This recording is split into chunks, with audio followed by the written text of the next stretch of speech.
Assalamualaikum warahmatullahi wabarakatuh. Apa kabar anak-anakku yang solih dan solihah? Bagaimana kabar hari ini? Semoga kalian semua dalam keadaan sehat dan selalu dalam lindungan Allah Subhanahu wa Ta'ala. Sebelum kita mulai pembelajarannya, marilah kita berdoa terlebih dahulu. Bismillahirrahmanirrahim. Rabbi zidni ilma warzuqni fahma. Amin.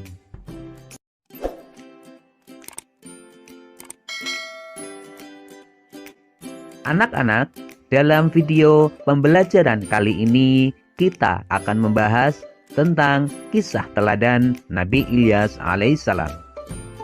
Semoga dengan menyimak video pembelajaran ini, kalian dapat memahami dan menceritakan kembali kisah Nabi Ilyas alaihissalam serta dapat menerapkan sikap keteladanannya dalam kehidupan sehari-hari. Nabi Ilyas alaihissalam adalah keturunan keempat dari Nabi Harun alaihissalam. Beliau diutus oleh Allah Subhanahu wa Ta'ala kepada kaum Bani Israel, yaitu setelah meninggalnya Nabi Sulaiman alaihissalam. Dan sesungguhnya Ilyas benar-benar termasuk salah seorang rasul dari rasul-rasul. Pada saat itu, kaum Bani Israel menyembah patung berhala bernama Baal. Nabi Ilyas alaihissalam berdakwah bersama Nabi Ilyas alaihissalam.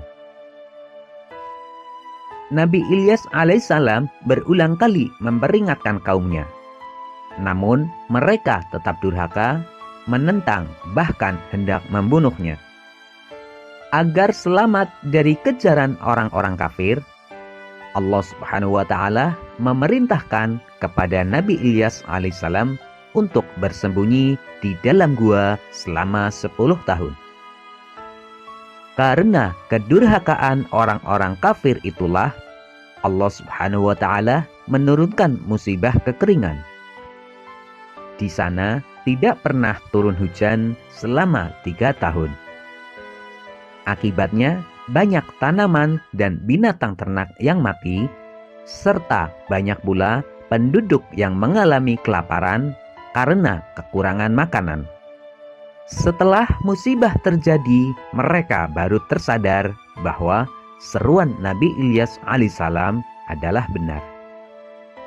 Mereka kemudian mencari Nabi Ilyas alaihissalam untuk bertaubat. Akhirnya Nabi Ilyas alaihissalam ditemukan bersama Nabi Ilyas alaihissalam dan mereka meminta maaf atas perbuatan yang dilakukan. Setelah mereka meminta maaf, kemudian Nabi Ilyas alaihissalam berdoa kepada Allah Subhanahu wa Ta'ala agar musibah kekeringan itu dihentikan. Doa Nabi Ilyas alaihissalam didengar dan dikabulkan oleh Allah Subhanahu wa Ta'ala. Setelah musibah itu berhenti, tanaman dan binatang ternak mereka kembali membaik. Namun, mereka kembali durhaka kepada Allah Subhanahu wa Ta'ala.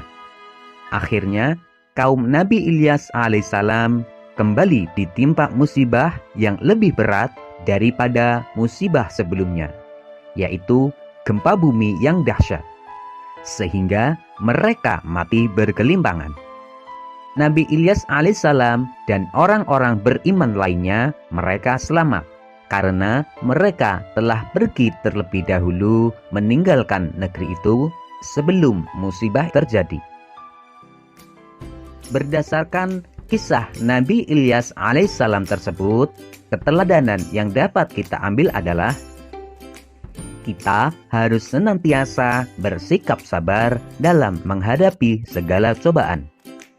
Sebagaimana Nabi Ilyas alaihissalam yang senantiasa sabar dalam menghadapi umatnya yang durhaka dan tidak pernah berhenti mengajak kepada kebaikan.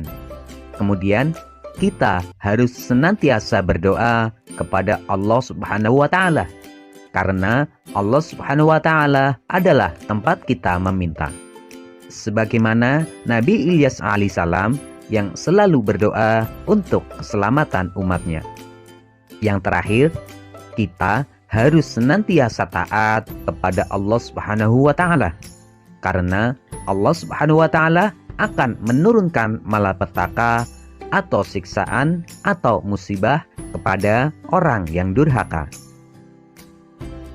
Anak-anakku yang solih dan solihah, setelah kalian melihat dan mendengar video ini, ayo jawablah pertanyaan-pertanyaan berikut.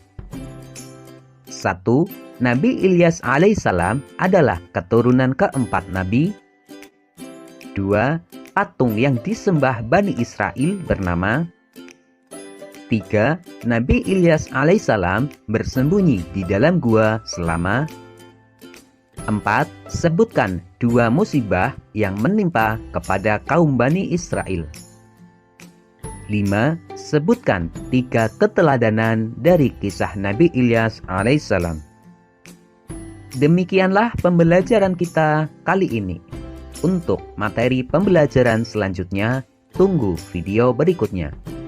Wassalamualaikum warahmatullahi wabarakatuh.